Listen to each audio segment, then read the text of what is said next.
Pretiorates, thoughts. What if the market knows better?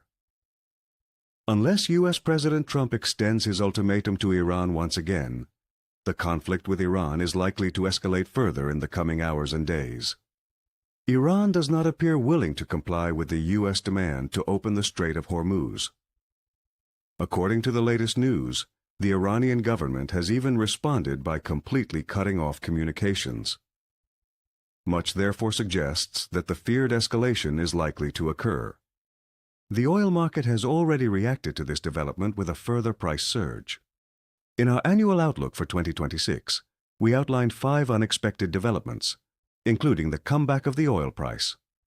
In our thoughts from March 4th, we also pointed out the high correlation between gold and oil prices, with the oil price tracking the gold price with a lag of about 20 months. At first, it did not look as though this chart would be confirmed again. In the meantime, however, the oil price is indeed well on its way to closing the resulting spread. That the oil price will indeed continue to follow the gold price with a 20-month lag is by no means set in stone. The news flow, and especially its gloomy tone, would suggest such a development. Yet the financial markets seem to have a mind of their own on this matter. Yes, the spot price on the oil market has risen sharply since the start of the year. However, an analysis of the futures markets and the various maturities reveals a significantly more nuanced picture. While the spot price of WTI crude has nearly doubled to $115 over the past 3 months, the 12-month forward price stands at just $72. The market is essentially telling us nothing other than that it expects the oil price to be around 40% lower in 12 months. Of course, one could now argue that the financial markets are completely misjudging the situation surrounding the war with Iran. That is always possible. But then one would also have to admit that one is apparently smarter than all other participants in the oil market. The financial markets simply reflect the collective knowledge of all participants and not merely a single opinion. But instead of philosophizing about exactly how prices are formed, we can examine whether the market provides other indicators confirming that the situation may be less negative than the news flow, and with it, sentiment suggests. Clearly, the long-term general sentiment indicator has already fallen deep into negative territory. Paradoxically, this is precisely where its positive significance lies. Sentiment is already so poor that a large portion of the negative factors is likely already priced in. The indicator has now also fallen to a level similar to that seen during past lows of the S&P 500 index. The picture is similar for the general sentiment indicator based on short-term inputs.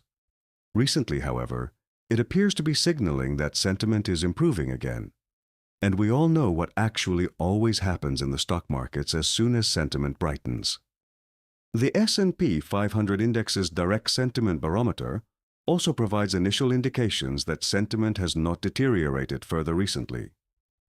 Here, too, the situation could gradually brighten. Impressive and likely surprising to many market participants is the trend in the ratio between cyclical and non-cyclical stocks. Investors typically buy non-cyclical stocks when they want to reduce risk and take a more defensive position. However, the ratio now shows that investors have recently preferred cyclical stocks, but they only do so when they are convinced of an economic upswing. This doesn't fit at all with current global geopolitical events, but the market's message is remarkably clear. According to a recent analysis, Bitcoin's price trend is also a good indicator of liquidity and ultimately of investors' risk appetite. In recent years, many crypto investors have been convinced that these assets represent an alternative when it comes to managing risk. That may well be true in one form or another. However, developments over the past few months have tended to show that they are primarily a reflection of market liquidity. That is precisely why they are also a useful indicator for the rest of the financial markets, particularly for the stock markets. Liquidity is the lifeblood of any market rally. When it becomes scarce, stock markets come under pressure.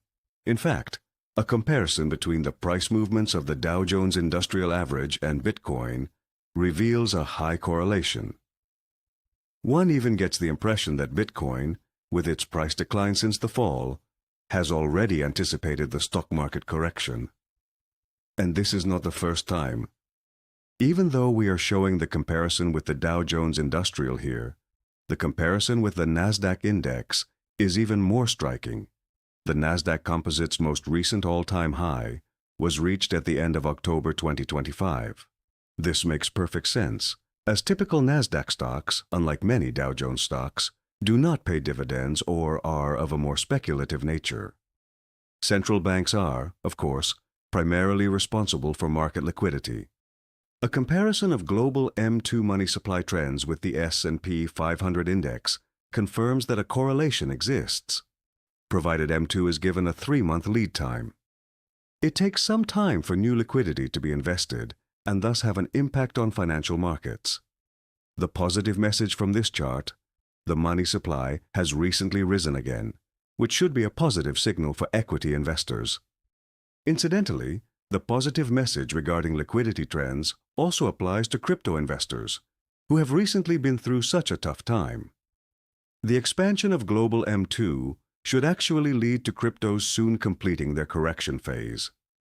Back to the stock market. Smart investors' action shows us how smart investors with deep pockets are behaving. The light blue area indicates whether they are distributing or accumulating.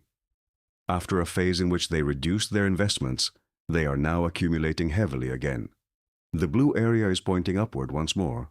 We are therefore seeing sufficient long-term indications that the stock market is not facing a sustained correction, but rather a potentially impressive rally. Of course, a potential escalation in the Iran conflict in the coming hours could once again trigger a violent reaction in the financial markets. But accumulating rather than distributing should currently be the prevailing view. Thank you so much for watching the video all the way to the end. We hope we've been able to provide you with valuable insights for your own investment decisions. If you have any questions, please don't hesitate to leave them in the comments. And if you give us a like and subscribe to our channel, you'll be rewarding us for our efforts. Remember that these thoughts are not investment recommendations, but only our opinion. For recommendations, contact your own investment advisor. Don't forget to give us a thumbs up below to help us keep creating this great content for you. And don't forget, if you register directly on our Substack website, you will receive my next thoughts at least one day earlier. Check out the Substack link in the description, and best of all, it's free. I wish you great success with your investments and see you for our next market update.